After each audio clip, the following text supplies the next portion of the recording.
আজি বতৰটো যেনেকুৱা সেমেকুৱা মোৰ মনটো সেমেকুৱা হৈ আছে কাৰণ কিবা এটা কথাৰ কাৰণে আপোনালোকক জনাম বাৰু। তাৰ আগতে এই দাদাজন আহিছে এইফালে। কি আনিছে দাদা? আজি চানা আনিছে।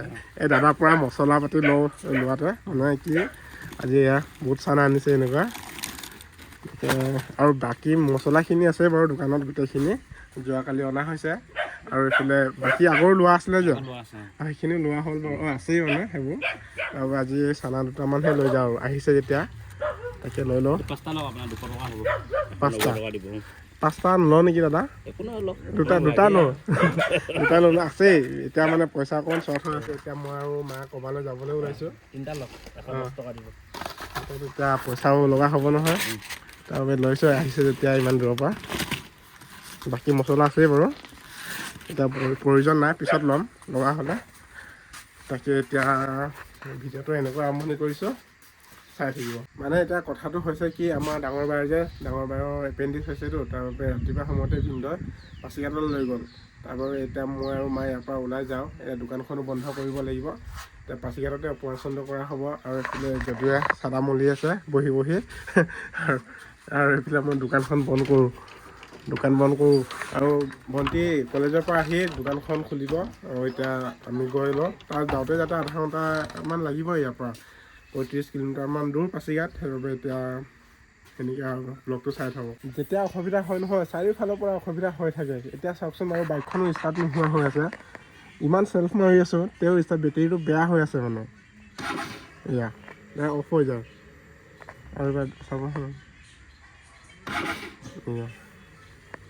কি যে হৈছে যোৱাকালিৰ পৰা এনেকুৱা প্ৰব্লেম মানে হৈ আছে।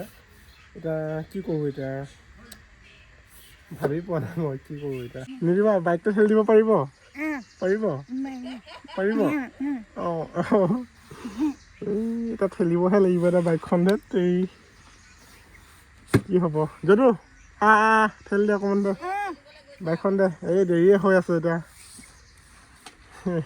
মায়ে খঙে কৰি আছে এই ৰাতিপুৱাৰ পৰা কৈ আছে। মই আকৌ এইফালে কাৰেণ্টো নাছিলে মোবাইলটো চুইচ অফ চাৰ্জ দি আহিলোঁ। তাৰপিছত এইফালে কৰোঁতে দেৰি হ'ল। অকণমান ঠেলি দে আকৌ এইফালে বাইকখন এনেকুৱা হৈ আছে দিয়ক চাই নিৰুবা অকণমান গুচি দিয়ক। অঁ আৰু মোবাইলটো কোনো নিৰুবা কেমেৰাটো ধৰি দিয়ক আপুনি হ'ব। অঁ এনেকৈ কৰি দি আমাক দেখাই থাকিব। হাতটো কিবা হৈ গ'ল হ'ব দে নিৰুবাই ধৰি ঠেল কিবা নকৰিব আকৌ কেমেৰাটো বন্ধ কৰি দিছে। আমাৰ নিৰুবাৰ হাতটো অকণমান কপে দেই।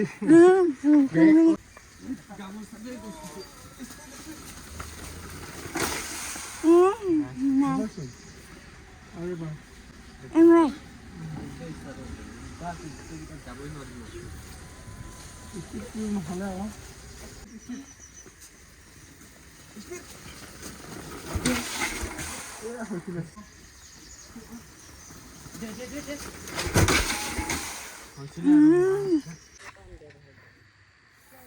বাইকখনটো ষ্টাৰ্ট নহ'লে এতিয়া ভাগৰি পৰিলোঁ। সেইবাবে এই ৰাজৰ স্কুটিখনে লৈ আহিলোঁ।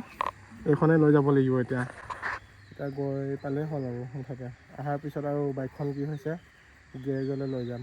তাকে আৰু এতিয়া ডাইৰেক্ট পাছিঘাটত গৈহে আপোনালোকক লগ পাম তেন্তে। এতিয়া সময় হৈছে 2টা আৰু মা আৰু মই 11টা বজাতে আহি পোৱা। তাৰপিছত বাৰ অপাৰেশ্যনটো ধুনীয়াকৈ সম্পূৰ্ণ হ'ল। তাৰপিছত আমি এই মেইন ৰুমলৈ আনি থ'লেহি। এতিয়া অলপ আগত আমি ভিডিঅ'টো কৰিম বুলি ভাবিছিলোঁ। আকৌ মনত যিহে কঁপনি উঠি আছিলে আজি ভয় লাগি আছিলে সেইবাবে ভিডিঅ'টো নকৰিলোঁ। যিয়ে নহওক ভালে হ'ল। এতিয়া আৰাম পাব আৰু 2-3 দিন পিছত। ছুটিটো এতিয়া নহ'ব এতিয়া ছুটি নহ'ব লাগিব 5-6 দিনমান লাগিব আৰু ছুটি হ'বলৈ। আৰু এতিয়া বৰ্তমান আমি আছোঁ আমাৰ পাছিঘাট এই মেডিকেলৰ এই কেণ্টিন এটাত। ভিতৰতে কেণ্টিন ধুনীয়া। তাকে এয়া মই চিকেন ৰ'ল এটা লৈছোঁ আৰু ভিনদেউ ভাত খাই আছে। তাকে এতিয়াহে এয়া সময় পাইছে ভিনদেউ। সকলোৱে চিন্তা এতিয়া ভালে বেমাৰটো ভাল হ'লে হ'ল আৰু। মেডিকেলৰ পৰা চিধা ঘৰলৈ আহিলোঁ কাৰণ ইমান মানুহ নাথাকিলেও হ'ব। ভিনদেউ আছে, ভাগিন আছে আৰু মা আছে আৰু এটা ভিনদেউৰ ভাইটি এজন আছে বহুতখিনি মানুহে আছে। সেইবাবে মায়ে পঠিয়াই দিলে গধূলি আগে ঘৰলৈ যোৱা বুলি। এতিয়া এয়া মই ওলাই আহিছোঁ আৰু এইফালে পাছিঘাট পাৰ হ'লোঁ আৰু পাছিঘাট পাৰ হৈ এইফালে আমাৰ জোনাই পাবলৈ আৰু বেছি দূৰ নাই, খুব 10-15 কিলোমিটাৰমান আছে। তাকে এতিয়া ঘৰলৈ গৈ আছোঁ। এতিয়া যদুক ফোন কৰি কৈছিলোঁ সন্ধিয়া হ'ব বুলি, তাকে তই ব্ৰইলাৰ এটা আনি চাফা কৰি তই কাটিবি বুলি কৈছিলোঁ। সি এটা কি বা কৰি আছে। এতিয়া মই যোৱাৰ আগতে সোমাই মেলি এই যোৱাকালি বস্তু লৈছিলোঁ দোকানৰ, সেই বস্তুখিনিৰ ভিতৰত মানে তেলো থাকি গৈছিলেতো, সেই তেলটো লৈ আৰু লগতে মাছো লৈ যাম একেলগে। তাকে গৈ দোকানত থাকিম আৰু তেন্তে গৈ থাকোঁ। পাৰিছ দেই যদু, পাৰিছ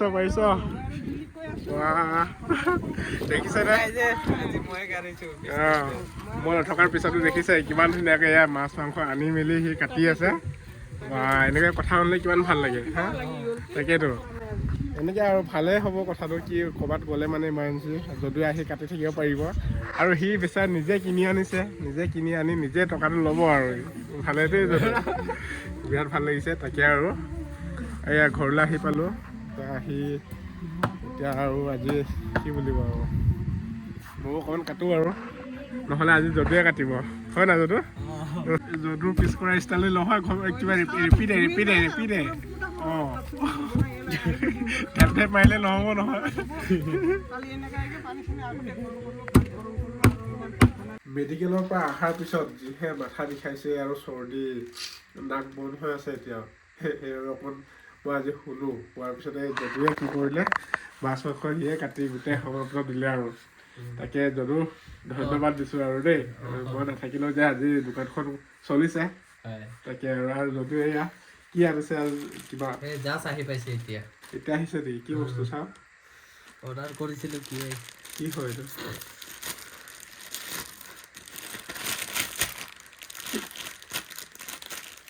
জাগিয়া অৰ্ডাৰ দিছিলোঁ। জাগিয়া অৰ্ডাৰ কৰিছে ই। হয় চাওঁ সেইদিনাখন কি হ'ল গম পালে, মই মানে তাৰ জাগিয়াখন অলপমান লাগি আছিলে এই কিবা সেই তাতে ছিঙি গ'ল মানে সেইটো। তাৰপিছত কঁকালটো অকণ ডাঙৰ আহিছে। বুঢ়া জাগিয়া অৰ্ডাৰ দিছিলোঁ। বুঢ়া জাগিয়া অৰ্ডাৰ দিছোঁ। কিবা এইটো কিবা লাগে এইটো চাওঁ।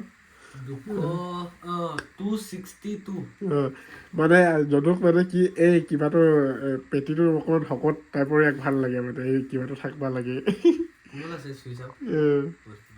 এইটো যদুৰ জাগিয়া কি কালাৰ যদু এইটো কচোন? কমলা কালাৰ নহয়তো, এইটো কিবা এইটো কি আছিলে, কফি কালাৰ। কি নহ'লে এইটো বেগনীয়াও নহয় এইটো। হয় হ'ব দেই, আপোনালোকে কওকচোন যদুৰ জাগিয়া কি কালাৰ কি?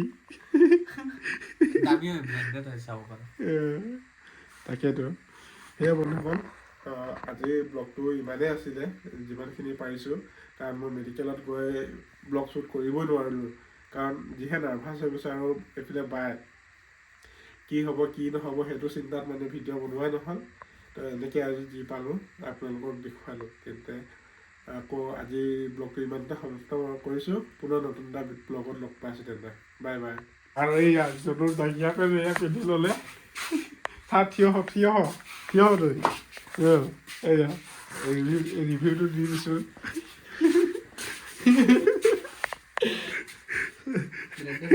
যদুৰ এয়া আণ্ডাৰ পেণ্টটো বাহাৰ পেণ্টে হৈ গ'ল ইয়াৰ।